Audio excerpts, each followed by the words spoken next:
Happy Friday Madlang Pickup. As you can see, nag-install po tayo ng Predator Steel Bumper para po sa Isuzu D-Max 2016. Ayan guys. A Predator Steel Bumper built to hit hard without slowing you down. Ayan guys. And syempre flex po natin. Ayan, baling steel bumper natin, aluminized steel. US brand po yan. Ayan guys. And syempre powder coated. Stainless bolts. So ayan po yung mga bolts nya guys. Hanggang sa baba po yan. And syempre lightweight po yan. Ang kilo po ng front natin 30 kilos lang po. And sa rear po 25 kilos po. And syempre naka laser cut na rin po yan. And free skid plate, free anchor shackle. And syempre LED. Ayan, free din po yan guys. And pakita naman po natin sa likod.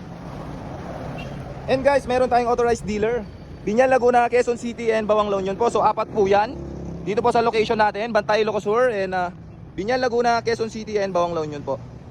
Ayan, so meron na rin po yung pinaka flasher or signal light and reverse light po. And syempre meron yung plate light. Ayan guys. And free shackle. And guys, marami pa po tayong accessories. Hindi lang po steel bumper, meron tayong seat covers, roll bars and bed covers.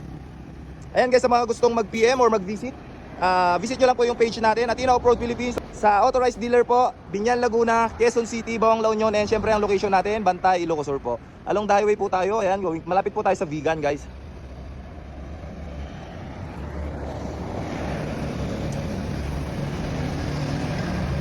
Ayan, Predator steel bumper, built to hit hard without slowing you down guys. Ayan, okay. So maraming salamat po.